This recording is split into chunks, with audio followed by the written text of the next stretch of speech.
गुजरात के मुख्यमंत्री भूपेंद्र पटेल की कैबिनेट का थोड़ी ही देर में विस्तार हुआ। खबर आई थी कि सभी मौजूदा मंत्रियों को हटाया जा सकता है। हालांकि उसके बाद कई बैठकें हुई हैं।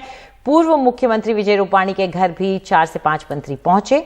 सूत्रों के मुताबिक इस बात की संभावना कम ही है कि सभी पुराने मंत्रियों को हटा दिया जाए, लेकिन कौन से नए चेहरे होंगे, क्या युवा चेहरों को ही बनाए रखा जाएगा, क्या होगा, इस सब पर चर्चा करने के लिए हमारे साथ स्टूडियो में हमारे वरिष्ठ सहयोगी अखिलेश शर्मा जुड़ गए हैं। अखिलेश, अगर हम आज की बात करें तो 1:30 बजे का जो वक्त तय हुआ उसमें भी काफी, और गुरुवार का भी काफी आगे पीछे होता रहा, और अभी भी नामों को लेके कोई लिस्ट, जो अक्सर होता है कि कुछ वक्त पहले तो सबको पता चल ही जाता है कि कौन कौन बनने वाला है, लेकिन ऐसा लगता है गुजरात में क्या कौन कुर्सी किसको मिलेगी इस पर कोई रोशनी नहीं डल पा रही है। देखिए, जो मंत्री बन रहे हैं सबको सुबह ही फोन जा चुके हैं। कई ने जो है कैमरे के सामने आकर बोल भी दिया है कि उनको फोन आया है, वो मंत्री बन रहे हैं।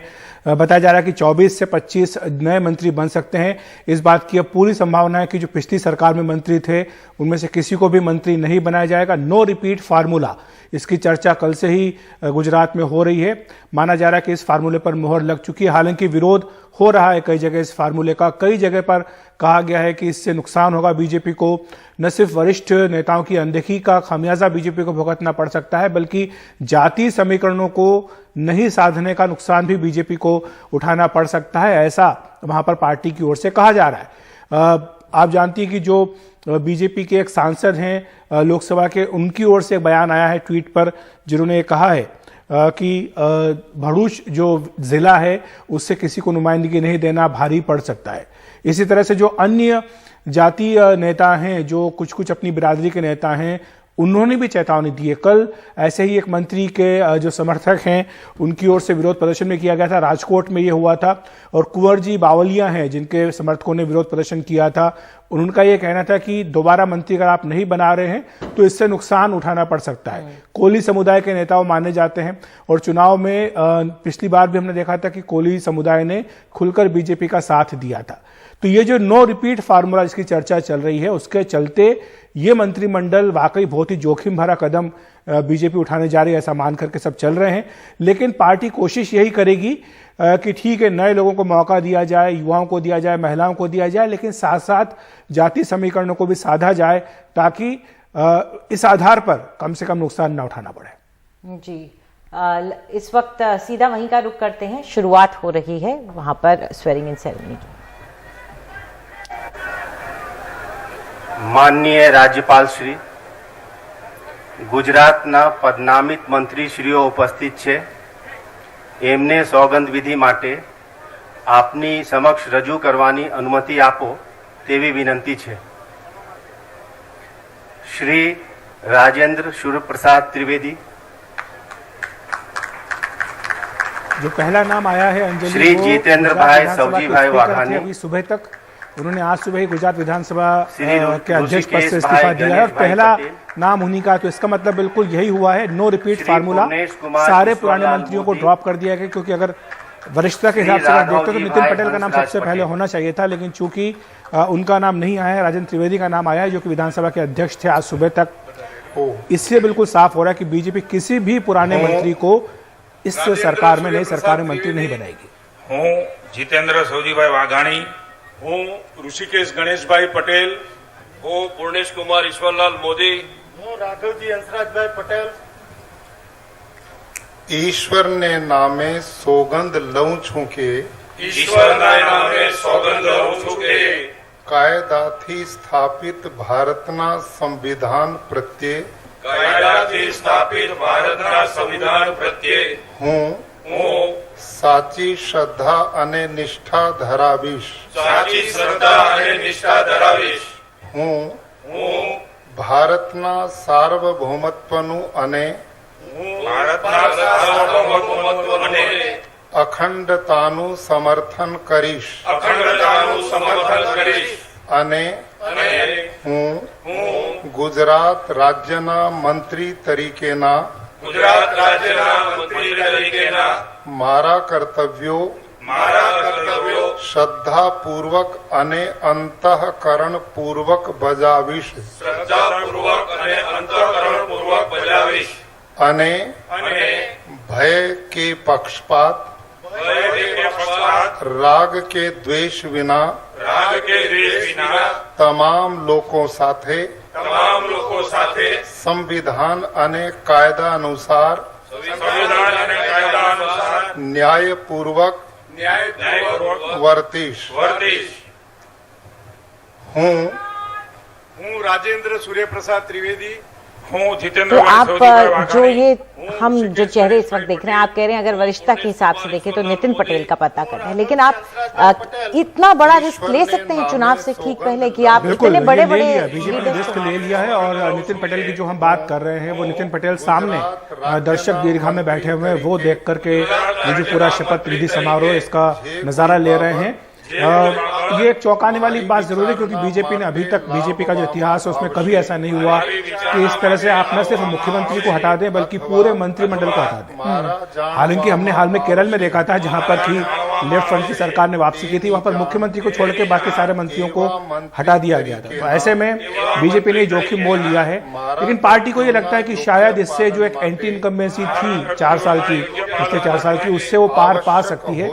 हालांकि ये कितना मुमकिन हो पाएगा ये तो रिजल्ट ही बताएंगे, लेकिन ऐसा जरूर लगता है कि बीजेपी ने अपने लिए एक नया मोर्चा असंतोष का जरूर खोल दिया है गुजरात में ये कदम उठा करके, क्योंकि इनमें से कई मंत्री वो भी थे पिछली सरकार में जो कि कांग्रेस से बीजेपी में आए थे, पाला बदल करके। कम से कम 3 ऐसे मंत्री थे जिन्होंने कांग्रेस छोड़ करके बीजेपी का दामन थामा था, उन्हें मंत्री बनाया गया था। तो ऐसे में उनको हटाना आप एक तरह से असंतोष का बीज बो रहे हैं, और शायद आने वाले दिनों में बीजेपी को इसका नुकसान भी उठाना पड़ सकता है। जिन सांसद का मैं नाम ले रहा था, मनसुख भाई वासवा, उन्होंने बाकायदा ट्वीट करके कहा है कि आज भरूच जिले से किसी भी विधायक को राज्य के कैबिनेट में नहीं लेने से मेरे जिले के लोगों में बहुत असंतोष होगा। तो ये बीजेपी के सांसद अगर इस तरह खुल के सामने बोल रहे हैं तो ये आप सिर्फ देख सकते हैं कि किस तरह से आने वाले दिनों में दिक्कतें होंगी। क्योंकि मुख्यमंत्री भी नए हैं, वो इससे पहले कभी मंत्री नहीं रहे, पहली बार विधायक बन करके आए हैं। तो शायद इसलिए, क्योंकि आप जब मुख्यमंत्री आप इतना कम वरिष्ठ कम अनुभवी व्यक्ति को बना रहे हैं, तो आपको ये लगता होगा कि शायद नितिन पटेल को बना देते या फिर किसी और को बना देते तो उनके नीचे कैसे काम करते हैं। जैसे मनमोहन सिंह और प्रणब मुखर्जी वाला एंगल था कि प्रणब मुखर्जी मनमोहन सिंह के बॉस रह चुके थे, तो वो एक असहज रिश्ता बन जाता है। तो शायद ये भी एक कारण रहा हो, लेकिन हाँ, ये संदेश दे दिया गया है कि जितने बुजुर्ग हैं 60 वर्ष से ऊपर के हैं, किसी को भी जगह इसमें नहीं, क्योंकि मुख्यमंत्री खुद 57 वर्ष के हैं। सारे युवा चेहरों को जगह दी गई है, जातिगत समीकरणों का ध्यान रखा गया है, आने वाले चुनाव का ध्यान रखा गया। आप जातिगत समीकरणों की बात करें, अगर आप एक पटेल को हटा के दूसरे पटेल को जगह देते हैं, मान लीजिए आप नितिन पटेल को मौका नहीं दे रहे हैं, लेकिन आपने मुख्यमंत्री पद पे पटेल को बिठाया, लेकिन क्या उन दोनों नेताओं का पटेल फैक्टर एक दूसरे को कैंसिल आउट कर सकता है? नेता इंडिविजुअली भी तो अपनी कोई वो रखता है। जो पटेल राजनीति है वो इतनी आसान समझना नहीं, क्योंकि उनके भीतर भी कई सारी उपजातियां हैं, उनके भीतर भी कई तरह के समुदाय हैं, समूह हैं। तो ऐसे में सबको तो आप नुमाइंदगी दे नहीं सकते, लेकिन चूंकि वो एक ताकतवर समूह है इसलिए आपने उनको एक मौका दिया। हालांकि आनंदीबेन पटेल के बाद जब पटेल को नहीं मुख्यमंत्री बनाया, विजय रूपाणी को बनाया, तब बीजेपी ने दलील दी थी कि ठीक है हम कास्ट न्यूट्रल पर्सन को बना रहे हैं क्योंकि हम इसमें विश्वास नहीं करते। लेकिन उसके बाद जब बीजेपी को लगा कि इसका नुकसान हो सकता है, खासतौर से उपचुनाव जब हुए, उसके बाद जब स्थानीय निकाय के चुनाव हुए, उससे जो अनुभव बीजेपी ने लिया, जैसे सूरत की बात करें, वहां पर आम आदमी पार्टी ने अच्छा प्रदर्शन किया, कई सारे उसके पार्षद जीते। वो सारे पार्षद वो थे जो पटेल समुदाय से थे, क्योंकि आम आदमी पार्टी ने अपना दरवाजा खोल दिया, कहा कि सारे पटेल हमारे साथ आ सकते हैं। तो बीजेपी को लगा कि ये खतरे की घंटी है कि अगर पटेल हमें वोट नहीं देना चाह रहे हैं, अगर कांग्रेस को भी नहीं देना चाह रहे, किसी तीसरे विकल्प को तलाश रहे, तो शायद ये आने वाले समय में दिक्कत खड़ी कर सकते हैं। तो ये भी एक कारण रहा है जिसके चलते बीजेपी ने नेतृत्व परिवर्तन किया। लेकिन जो आप कह रहे हैं कि जो युवा चेहरों को मौका दिया जाएगा या जो 60 के ऊपर वालों को हटा दिया नीचे, पर वक्त उनके पास कितना है? आप उनको ये मौका देके क्या साधने की कोशिश कर रहे हैं? वो क्या कर पाएंगे इस वक्त में? देखिए, चाहे वक्त अभी उनके पास ज्यादा ना हो, सिर्फ 1-1.25 साल का ही समय है कुछ करने के लिए, लेकिन बीजेपी गुजरात जो है बीजेपी के लिए हमेशा से प्रयोगशाला रहा है। बीजेपी सारे एक्सपेरिमेंट वहां करती रही है। तो ये भी बीजेपी ने एक पहली बार, जैसे मैंने कहा, पहली बार एक प्रयोग किया कि आप मुख्यमंत्री को भी बर्खास्त नहीं कर रहे हैं, सारी कैबिनेट को बर्खास्त कर रहे हैं। तो ये फार्मूला आप अन्य राज्यों में भी लागू करेंगे, जाहिर सी बात है। और इसके पीछे उद्देश्य क्या है? उद्देश्य ये कि नई लीडरशिप को तैयार करना। जितने पुराने चेहरे हो चुके हैं, जिनको लोग देख देख करके थक चुके हैं, उन्हें हटाना। और हम ज्यादा दूर क्यों जाए, दिल्ली में ही जो केंद्र में पुराने चेहरों के साथ सिर्फ थकान ही नहीं, एक लॉयल्टी भी एक जुड़ी होती है वोटर्स की। बिल्कुल होती है, और शायद इसलिए मैंने कहा कि इसका खमियाजा बीजेपी को भुगतना पड़ सकता है। बीजेपी ने शायद सोच समझ करके जोखिम मोल लिया है, लेकिन हम ज्यादा दूर क्यों जाए। अभी कुछ महीने पहले केंद्र में जो मंत्रिपरिषद का विस्तार हुआ, फेरबदल हुआ, उसमें भी कई पुराने अनुभवी नेताओं को बाहर का दरवाजा दिखा दिया गया। रविशंकर प्रसाद, प्रकाश जावड़ेकर, डॉक्टर हर्षवर्धन, ये तमाम ऐसे चेहरे हैं जो बीजेपी की पहचान सरकार में बने हुए थे पिछले 7 साल से, उनको हटाने में एक क्षण नहीं लगा। तो ऐसे मुझे लगता है कि ये जानबूझ करके एक मैसेज देने के लिए भी कोशिश की जाती है। आप હું નરેશભાઈ મગનભાઈ પટેલ, હું પ્રદીપભાઈ ખનાભાઈ પરમાર, હું અર્જુનસિંહ ઉદયસિંહ ચૌહાણ ईश्वर ने नामे सौगंध लऊं छू के ઈશ્વરભાઈ નામે સોગંદ લઉં છું કે કાયદાથી સ્થાપિત ભારતના સંવિધાન પ્રત્યે કાયદાથી સ્થાપિત ભારતના સંવિધાન પ્રત્યે હું હું સાચી શ્રદ્ધા અને નિષ્ઠા ધરાવીશ। સાચી શ્રદ્ધા અને નિષ્ઠા ધરાવીશ। હું હું ભારતના સાર્વભૌમત્વનું અને ભારતના સાર્વભૌમત્વનું અને तो समय बचाने के लिए ऐसा होता है कि कई सारे मंत्रियों को एक साथ शपथ दिलाई जाती है। जो शुरुआत में आपने प्रश्न पूछा था, इसका जवाब मैं नहीं दे पाया था कि कल राजभवन में सारी तैयारियां हो गई थी, वहां पर मंच भी सज गया था, वहां पर होर्डिंग्स लगा दिए गए थे शपथ विधि समारोह की, उस पर तारीख भी लिखी हुई थी कल की 15 सितंबर 2021 की। लेकिन चूंकि असंतोष होने लगा, विजय रूपाणी के घर पे कई पुराने मंत्री जो है वो इकट्ठा हो गए।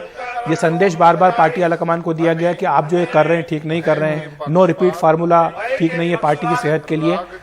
तो शायद ये मंथन चलता रहा, इस कारण ये कल शपथ विधि समारोह नहीं हो पाया, आज हो रहा है। लेकिन बीजेपी आलाकमान, चूंकि ये सीधा ऊपर से आया है, पीएम नरेंद्र मोदी का आदेश है, इससे जाहिर सी बात है कि नीचे इस डिक्टेट को कोई डिफाइन नहीं कर सकता पार्टी के भीतर। आप ये कहेंगे कि इस पे स्टैंप आप पीएम नरेंद्र मोदी बिल्कुल, सारे फैसले जो हो रहे हैं वो पीएम नरेंद्र मोदी ही कर रहे हैं, और ये तो उनका गृह राज्य है, तो जाहिर सी बात है कि वो सब जानते हैं, इन आउट सब पता है उन्हें कि कहाँ क्या चल रहा है, तो इसलिए उन्होंने फैसला किया है। का कितना इसमें अमित शाह का तो देखिए, जब विजय रूपाणी को हटा दिया गया तभी समझ में आ गया था कि अमित शाह की नहीं चलिए, क्योंकि विजय रूपाणी जो है वो अमित शाह के करीबी माने जाते हैं। और जो नए मुख्यमंत्री बने भूपेंद्र पटेल, वो आनंदीबेन पटेल के समर्थक है, जो कि आनंदीबेन पटेल से अमित शाह का कभी 36 का हमेशा आंकड़ा रहा है। तो ऐसे में ये तो समझ में आ रहा था। तो गुजरात को लेकर के बीजेपी कोई जोखिम मोल नहीं लेना चाहती, क्योंकि उन्हें पता है कि ये पीएम का राज्य है, ये गृह मंत्री का राज्य है, और ऐसे में अगर आप यहाँ पर कुछ भी उठापटक करते हैं तो वो जब तक ऊपर से हर झंडे नहीं होगी, नीचे कोई नहीं कर सकता।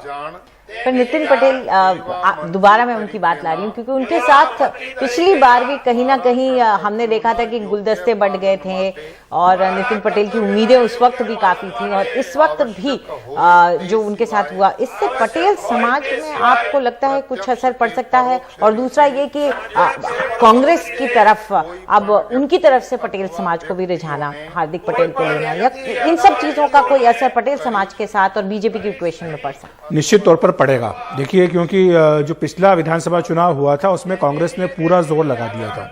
एक तरह से कांग्रेस सत्ता के दरवाजे के बिल्कुल करीब पहुंच गई थी, क्योंकि बीजेपी का इतना बुरा प्रदर्शन पिछले 20 साल में कभी नहीं रहा जो पिछले विधानसभा चुनाव में हुआ था, जब वो 3 अंकों में भी अपनी सीटें नहीं ला पाए थे। सरकार उन्होंने बना ली, लेकिन केंद्र में आपकी सरकार है, इतने साल से आप हैं, सारा प्रशासन आपका, सारा तंत्र आपका, इतना बड़ा कार्यकर्ताओं की व्यवस्था आपकी, उसके बावजूद भी अगर आप 3 अंकों में सीटें नहीं ला पा रहे तो इसके पीछे क्या वजह थी? पटेलों की बड़ी नाराजगी थी, और जिस तरह से हार्दिक पटेल को कांग्रेस पार्टी ने पूरा समर्थन दिया था, उनको जिम्मेदारी दी थी, वो भी एक बड़ा कारण रहा। पटेल आंदोलन जो चला इतना बड़ा, उसको जो कांग्रेस पार्टी ने समर्थन दिया था, वो भी उसकी एक वजह थी। और कांग्रेस का एक आक्रामक चुनाव प्रदर्शन था, प्रचार था, जिसके चलते ये हालत हुई थी। लेकिन पिछले 4 साल में कांग्रेस ने जो हवा बनाई थी वहां पर, वो सारी हवा खत्म हो गई है। कांग्रेस पार्टी एक तरह से फिर से हाशिए पर वहां पहुंच गई, विपक्ष के तौर पर अपनी जगह फिर से वो खोती नजर आ रही। देखिए, वहां पर द्विदलीय व्यवस्था है गुजरात में, कांग्रेस और बीजेपी का ही मुकाबला होता है। तो ये ऐसा नहीं कि वहां पर कांग्रेस पूरी तरह से खत्म है। 40% वोट तो 40-45% वोट तो कांग्रेस पार्टी को हमेशा मिलते रहे, क्योंकि प्रमुख विपक्षी पार्टी है। लेकिन जो खतरे की घंटी पिछली बार कांग्रेस ने बजा दी थी, वैसा पिछले 4 साल में माहौल नहीं दिख रहा है कांग्रेस के पक्ष में। उसके पीछे कई सारे जो गलत फैसले उनके अपने रहे हैं, नेतृत्व को लेकर, मुद्दों को लेकर, अहमद पटेल का जाना, ये सब भी कई सारे कारण, इसके चलते कांग्रेस पार्टी पिछड़ती हुई दिख रही। और आम आदमी पार्टी जिस तरह से वहां पर अपना प्रभुत्व स्थापित करती जा रही है। देखिए, गुजरात जो है वो देश के गिने चुने राज्यों में से है जो कि अर्बन स्टेट है, 35 से 40% वहां पर शहरीकरण का इलाका है। और आम आदमी पार्टी के साथ ये देखा है हमने कि जहां जहां शहर है वहां पर आम आदमी पार्टी को समर्थन मिलता है, चाहे गोवा हो, चाहे दिल्ली हो, या फिर अन्य राज्यों। हालांकि पंजाब में ग्रामीण इलाकों में भी उनको यूपी समर्थन में भी अब वो बिजली का वादा मुद्दा लेके उन्होंने पहुंच उठा गए। दिया है। हाँ। तो ये बीजेपी को लगा कि आम आदमी पार्टी को रोकने के लिए जरूरी होगा। जहां तक पटेल समुदाय की बात है, दो मुख्य रूप से हैं, लेवा पटेल और कड़वा पटेल। अभी जो उन्होंने मुख्यमंत्री बनाया है वो कड़वा पटेल उन्होंने बनाया, इसीलिए बनाया ताकि आप एक संतुलन बैठा सके। और दूसरी बात यह है कि अगर बीजेपी ये कर रही तो कांग्रेस पार्टी चुपचाप तो नहीं बैठेगी, कांग्रेस पार्टी भी इस समीकरण को साधेगी। हार्दिक पटेल पहले ही उनके कार्यकारी अध्यक्ष हैं। इसके बाद कांग्रेस भी कोशिश करेगी कि जब विधानसभा चुनाव होंगे तो वो भी बड़ी संख्या में पटेलों को वोट देंगे। लेकिन खाली पटेलों को वोट देने से आप सरकार नहीं बना पाओगे। वहां पर अन्य भी जातियां हैं, अन्य वर्ग हैं जिनका भी बराबरी का वर्चस्व है, जिसमें कि ओबीसी हैं, ठाकुर हैं, और भी दूसरे समुदाय हैं। आप उनको नजरअंदाज नहीं कर सकते। तो केवल पटेल पटेल पटेल करके आप सरकार बना लेंगे, ऐसा नहीं होता। और ये जैसे जैसे चुनाव पास आते जाएंगे, जो नाराज चल रहे हैं, ये भी हो सकता है क्योंकि अक्सर हमने देखा है कि उस वक्त छिटक के चले जाते हैं, निर्दलीय लड़ लिए या किसी और पार्टी में चले गए, इसका खतरा भी हमेशा रहता ही है। और अगर कांग्रेस और आम आदमी पार्टी खास तौर पे, क्योंकि उसके अपने तो नेता शुरू से होते नहीं, जमीन से उठे हुए या कार्यकर्ता के लेवल से आए हुए, उनके लिए दूसरी पार्टी से अगर कोई नेता आता है वो खींचना आसान हो जाएगा अगर इस तरह की नाराजगी रहेगी। जो असंतुष्ट होंगे वो निश्चित तौर पर विकल्प तलाशने लगेंगे। शंकर सिंह वाघेला जो कि बीजेपी में रहे हैं, अब फिर से कांग्रेस की तरफ जा रहे हैं। कल ही एक खबर आई है, पता नहीं कितनी खबर सच है या नहीं है, लेकिन एक बड़े नेता जिनको ड्रॉप किया गया है मंत्रिमंडल से, कल ही उन्होंने शंकर सिंह वाघेला से मुलाकात की। कितने बड़े नेता? बहुत बड़े नेता जो कि ड्रॉप किए गए, उनकी मुलाकात की खबर है। अब दूसरे नंबर के नेता खबर की पुष्टि नहीं हो पाई है, खबर की पुष्टि नहीं हो पाई, लेकिन शंकर सिंह वाघेला ने एक ट्वीट जरूर किया है जिसमें कि वो जो पूरा घटनाक्रम चल रहा है, हिंदी में ट्वीट किया। हाँ। और पूरा जो घटनाक्रम चल रहा है इसको लेकर के अपनी प्रतिक्रिया, गुजराती में भी, हाँ, हिंदी में दिया है ताकि नेशनल मीडिया भी उसको कवर कर सके। और वो बहुत करीब से नजर रखी हुई है कांग्रेस पार्टी ने जो भी गतिविधियां गुजरात में बीजेपी में चल रही है, क्योंकि उनके लिए एक अवसर है। आप अगर 22-23 मंत्रियों को अगर आप ड्रॉप कर रहे हैं तो उनमें से ठीक है कुछ तो जो बीजेपी के काडर के हैं, अनुशासित हैं, जैसे कि नितिन पटेल वगैरह, वो तो चुपचाप बैठ जाएंगे, ठीक है, आंसू बहा लेंगे जैसे उस दिन वो रोए थे, लेकिन कभी ना कभी मन में बुरा तो लगेगा ही। और जो दूसरे लोग आए, जो टर्न कोट्स हैं, जो दल बदलू हैं, जो कांग्रेस पार्टी से बीजेपी में आए थे, वो क्या चुप बैठेंगे? क्योंकि उनके लिए तो मंत्री पद यानी ऑक्सीजन होती है ना, अपने समर्थकों को खुश करने के लिए, लोग उसकी वजह से खिंच के आते हैं। तो ऐसे में क्या वो चुप बैठेंगे? क्या दोबारा वो वापस घर वापसी कर सकते हैं या अन्य पार्टी में जा सकते हैं? वो तो एक मौके की बात होगी, जो देखने की बात होगी। लेकिन गुजरात में बीजेपी का जैसा पहले था नरेंद्र मोदी के वहां रहते हुए, वैसा अब नहीं है। क्योंकि कहीं ना कहीं उसकी वजह यही तो नहीं है क्योंकि आप अभी भी रिमोट कंट्रोल से उस राज्य को चलाने की कोशिश करें। अगर आप वहां किसी नेता को बनने देते हैं, खड़े होने देते हैं, रीजनल नेता को, तो उससे वो खुद संभालेगा, अपनी उस पूरी एरिया की कमान को संभालेगा। लेकिन ऐसा संभाल लेगा और उसका फिर कल से वो यहाँ पर दावेदार बन जाएगा, तो ऐसा कोई थोड़ी ना चाहेगा। देखिए हमने दूसरे राज्यों में देखा है, आदित्यनाथ आए, बीजेपी का कांग्रेसीकरण हो रहा है, सब बोलते हैं, सारे मीडिया एनालिस्ट यही कहते हैं कि ये बीजेपी के कांग्रेसीकरण की शुरुआत है। जो पिछले, देखिए, जो नरेंद्र मोदी का पहला कार्यकाल था, पहले 5 साल, उसमें उन्होंने कोई मुख्यमंत्री नहीं बदला, खाली आनंदीबेन पटेल गई थी क्योंकि वो चुनाव सिर पर थे और उनको लग रहा था कि शायद आनंदीबेन पटेल के रहते हुए सरकार दोबारा नहीं बन पाएगी। लेकिन किसी भी मुख्यमंत्री को नहीं हटाया गया। तब ये तर्क दिया गया था मोदी समर्थकों के द्वारा कि हम किसी भी मुख्यमंत्री को नहीं बदलेंगे, ये हमारा नियम है, क्योंकि मुख्यमंत्री को बदलने का मतलब होगा कि उनको बनाने का फैसला गलत था। अच्छा, ये होता है ना, साफ सी बात है कि आप अपने फैसले को ठीक कर रहे हो। और वहीं जब दूसरा कार्यकाल मोदी का शुरू हुआ 2019 के बाद से, तो आप ये देखिए कि एक के बाद एक झड़ी लग गई है। अगर आप सर्बानंद सोनोवाल को असम के चुनाव के बाद आपने हटाया, चलो ठीक, उनको आप एक अलग भी मान करके चलो कि हेमंत बिस्वा शर्मा को आपने चुनाव के बाद बनाया, लेकिन यहाँ तो चुनाव के बाद या पहले, ठीक पहले, उत्तराखंड में आपने 2 मुख्यमंत्री बदल दिए, कर्नाटक में आपने मुख्यमंत्री बदल दिया, गुजरात में आपने मुख्यमंत्री बदल दिया। और किस तरह से मुख्यमंत्री बदला? गुजरात में तो आपने एक ऐसे व्यक्ति को मुख्यमंत्री बना दिया जो कभी मंत्री भी नहीं रहा, जो सुबह तक अपने इलाके में वृक्षारोपण कर रहा था, जिसको ये पता नहीं था कि विधायक दल की बैठक में मैं जाऊंगा तो मुझे मुख्यमंत्री की जिम्मेदारी दे दी मौका हो सकता है। कम से कम बोल रहे थे कि मैं अपना एक अच्छा कुर्ता तो पहन के जाता। सबसे पीछे वाली पंक्ति में वो बैठे हुए थे, अचानक उनको बुला के आगे बिठा दिया गया, माला पहना दी गई, गुलदस्ता थमा दिया गया। तो ये बीजेपी में होता नहीं था। ये बीजेपी के कांग्रेसीकरण का एक बहुत बड़ा सबूत है जो हो गया। मतलब अब दिखने लगा कि बीजेपी अब कांग्रेस के रास्ते पे चली गई है। तो कांग्रेस का स्थान बीजेपी ने ले लिया है। आला कमान संस्कृति यहाँ पर हावी हो गई है। पर एक चीज, अगर आप राज्यों के चुनावों को देखें तो कहीं ना कहीं अगर बीजेपी को खतरा है, जो एक भगवाकरण पूरा मैप का हम करते हुए दिखाते, कई बार ग्राफिक्स चलाते हैं कि स्टेट की सरकारें या हमारी लोकसभा की सीटें, अगर कहीं खतरा है तो वो सरकार, राज्य सरकार के स्तर पे ही होता है। उसकी कमान बीजेपी के हाथ से अलग अलग राज्यों से जाती हुई नजर आ रही है। अगर आप अभी भी उसमें बड़े नेताओं को क्षेत्रीय स्तर पर नहीं उठने देंगे तो क्या बीजेपी सिर्फ सेंटर पे 2 लोगों के रिमोट कंट्रोल पकड़ के चला पाएंगे पूरे देश की सरकारों में? उन्हें तो लगता है कि चला सकते हैं, शायद इसीलिए ये हो रहा है। वरना तो आप अगर योगी आदित्यनाथ को छोड़ दें, जिनको भी हटाने की बात थी 6 महीने पहले, उनका भी नंबर आ चुका था, हटाना करीब करीब उनका तय हो चुका था, लेकिन हाँ, वो सारा फीडबैक आया। 2 बार थे वो यहाँ, लंबी राधा मोहन सिंह गए यहाँ से, बीएल संतोष 2 बार गए, सारे एमएलए का, मंत्रियों का फीडबैक लिया। मंत्री विधायकों ने शिकायत की कई ने कि ये सुनते नहीं है, हमारे काम नहीं होते, सिर्फ अफसरों की चलती है यूपी में, सारी बातें हुई। उसके बाद उनको कहा गया कि अपना काम करने का तरीका बदलिए, लेकिन अभी तक तो फिलहाल ऐसा कुछ होता दिखाई नहीं है। लगातार हर महीने, हर 15 दिन में खबर आती है कि वहां मंत्रिमंडल का विस्तार होने वाला है, लेकिन अभी तक कोई मंत्रिमंडल विस्तार हुआ नहीं है। यहाँ से एक वो शर्मा जी गए थे, जो कि मोदी जी के बड़े करीबी माने जाते हैं, उनको लेकर के बड़ा प्रचार हुआ कि ये गए तो ये हो जाएगा, वो हो जाएगा, उप मुख्यमंत्री बन जाएंगे, सरकार ये चलाएंगे, ऐसा होगा वैसा होगा। उनको कई सारे उपाध्यक्षों में से एक उपाध्यक्ष का सजावटी पद दे दिया गया यूपी बीजेपी का, और एक एमएलसी बना दिया गया, जैसे कि सैकड़ों लोग होते हैं। तो ये वहां पर है। तो योगी आदित्यनाथ वहां पर कुछ हद तक अपना दम दिखा रहे हैं। दूसरे, अगर आप मुख्यमंत्री की बात करें तो शिवराज सिंह चौहान, जो कि सबसे अनुभवी मुख्यमंत्रियों में से बीजेपी के अब बचे हैं, क्योंकि वो लंबे समय से मुख्यमंत्री हैं। 2003 से वो मुख्यमंत्री लगातार, 2005 से मुख्यमंत्री हैं, और बाद में बीच में थोड़ा सा उनका एक गैप आया था। इसके अलावा बाकी बचे कहाँ हैं? बाकी सारे मुख्यमंत्री वही है जिनको आप कल बोलेंगे कि आपको इस्तीफा देना है तो दे देंगे।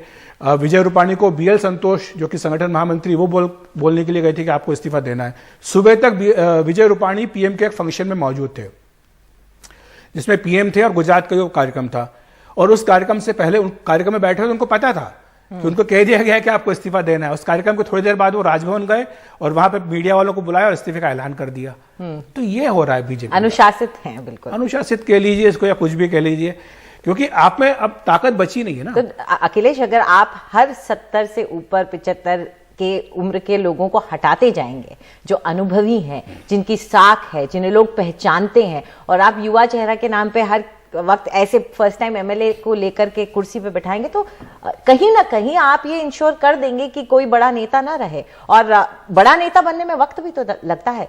40 साल की उम्र में कोई अगर राजनीति में घुस रहा है, या 40 साल की उम्र में बड़ा नेता, वो तब तक नहीं बनता जब तक वो किसी का बेटा ना हो। तो वो बीजेपी का एक सिस्टम था कि कार्यकर्ता से बढ़ते बढ़ते और फिर एक उम्र में आते हुए आप बड़े नेता बनते थे। तो आप उनके तो पत्ते काट ही रहे हैं। बिल्कुल यही हो रहा है। ये सिर्फ बीजेपी में नहीं बल्कि कांग्रेस में तो दशकों से होता है। इंदिरा गांधी जब प्रधानमंत्री थी तब चुटकी बजाते हुए मुख्यमंत्री बदल दिया था। राजीव गांधी जब प्रधानमंत्री थे तब किसी जगह गए, मुख्यमंत्री रिसीव करने नहीं आया तो मालूम पड़ा शाम तक उसको मुख्यमंत्री को हटने के लिए बोल दिया गया। तो ये सब होता था, ये तुनक मिजाजी वाला। शायद इसी वजह से एक वक्त आया जब क्षेत्रीय पार्टियां इतनी बड़ी, क्योंकि सबको ये लगने लगा। कारण यही है। और ये आपको देखना होगा कि 2024 का जब विधानसभा लोकसभा का चुनाव आएगा, अगर आप राज्य नहीं जीतेंगे तो आप केंद्र कैसे जीत पाएंगे? एक के बाद एक अगर राज्यों पर क्षेत्रीय पार्टियां हावी होती जाएंगी तो अंततः फिर होगा ये कि फिर वो ये एक मिलीजुली सरकार, गठबंधन की सरकार बन सकती है। अगर दूसरों का कद छोटा करके आपको अपना कद बढ़ाना है तो ये तो कोई तरीका नहीं हुआ। कद बढ़ाने का तरीका तो ये होता है कि आप अपना कद बढ़ाएं तो दूसरा का भी कद बढ़े। तो आने वाले चुनाव जहां जहां मुख्यमंत्री बदला है, एक तरीके का लिटमस टेस्ट हो जाएगा। फिर हमें इससे पता चल जाएगा कि ये स्ट्रैटेजी जो बीजेपी की रही है, क्या ये काम करती है कि नहीं। और अगर यहाँ उसको नुकसान झेलना पड़ा किसी भी राज्य में, तो इसका असर आने वाले लोकसभा चुनावों में भी दिख सकता है। निश्चित तौर पर पड़ेगा। अच्छा, अब आप जनता के पास क्या कहने जाएंगे कि हमने मुख्यमंत्री को क्यों हटाया, सारे मंत्री को क्यों हटाया? पिछले 4 साल में उन्होंने इसका मतलब कोई काम नहीं किया। आप ये विपक्ष जो आरोप लगाएगा, आप उस पर एक तरह से मोहर लगा रहे हैं कि हाँ ठीक है, 4 साल में कुछ कर नहीं पाया इसलिए हमने उनको चुनाव से पहले हटा दिया। और हमने 4 साल से पहले कुछ नहीं किया। 4 साल से पहले कुछ नहीं किया। बैठे रहे। अब आप जब 4 साल में आपने कुछ नहीं किया तो आप 1 साल में क्या कर लेंगे? ये भी तो विपक्ष पूछेगा ना। तो इसलिए मुझे लगता है कि ये एक सोच समझ करके बीजेपी ने जोखिम मोल लिया है। अब इसका क्या परिणाम होगा देखने की बात होगी। हालांकि जब चुनाव आते हैं तो हम देखते हैं वही हिंदू मुसलमान होते हैं, वो आप सारे धार्मिक ध्रुवीकरण का मुद्दा उठा देते हैं। उसके बाद चाहे विकास किया हो ना किया हो, उस पर कोई फर्क नहीं पड़ता। गुजरात लोकसभा चुनाव तो खैर बहुत दूर है और उस पर इसका असर शायद थोड़ी जल्दीबाजी होगा कहना, लेकिन जरूर ये जो नया मंत्रिमंडल हम इस वक्त देख रहे हैं और एक साथ 5-5, 4-4 मंत्रियों का जो शपथ ग्रहण हो रहा है, उससे साफ हो जाता है कि कोशिश बीजेपी की है, चाहे वो युवा को मौका देने की हो या नए लोग चेहरों को हो या कोई जातीय समीकरण साध रहे हो, जो भी हो, कुछ अलग बदलाव है। आपने कहा प्रयोगशाला गुजरात को, तो एक कॉन्फिडेंस हाई कमान में है गुजरात को लेकर, जहां पर वो मानते हैं कि वो नब्ज पकड़ते हैं और इस वजह से वो ये रिस्क ले भी सकते हैं। कहीं ना कहीं ये कॉन्फिडेंस उनमें है। बिल्कुल, अगर वो गुजरात को लेकर अगर ये नहीं कर सकते तो फिर कहाँ करेंगे? वहीं के रहने वाले हैं, प्रधानमंत्री भी वहीं के, गृह मंत्री भी वहीं के रहने वाले हैं, वहीं के वो मुख्यमंत्री इतने लंबे समय रहे हैं। अभी 7 अक्टूबर को बीजेपी उनका एक उत्सव भी मनाएगी कि वो इतने लंबे समय तक रहे हैं, तो ऐसे में गुजरात को लेकर तो वो रिस्क ले ही सकते हैं। लेकिन अब देखने की बात होगी कि क्या अब ये फार्मूला अन्य राज्यों में भी रिपीट होगा, क्योंकि जो नो रिपीट फार्मूला है, अब इस पे सवाल ये कि क्या ये अन्य राज्यों में भी रिपीट होगा। आपने बहुत बड़ा कदम लिया कि आपने किसी भी मंत्री को रिपीट पर ये नो रिपीट फॉर्मूला कुछ ऐसा इंडिकेशन दिया गया है, ऐसे संकेत दिए गए हैं कि आगे भी होगा, क्योंकि नो रिपीट फॉर्मूला को लागू करने के लिए भैया आपको इतने नए लोग कहां से लाएंगे? आप सारा का सारा मंत्रिमंडल उठा के अगर हटाते हैं और आप नया, आपको काम चलाने के लिए अनुभवी लोग भी तो चाहिए होते हैं। शायद उन्हें लगता है कि ये सिर्फ एक सिंबल है, सरकार काम तो जो है अधिकारी करते हैं। जो आरोप लगता है बीजेपी पे यही लगता है कि काम तो अधिकारी करते हैं, ये तो सिर्फ खाली बैठे होते हैं दिखाने के लिए। तो मुझे लगता है यही है, रबर स्टैम्प, पपेट जिसको बोला जाता है, वही आप इस तरह का एक मॉडल पेश कर रहे हैं।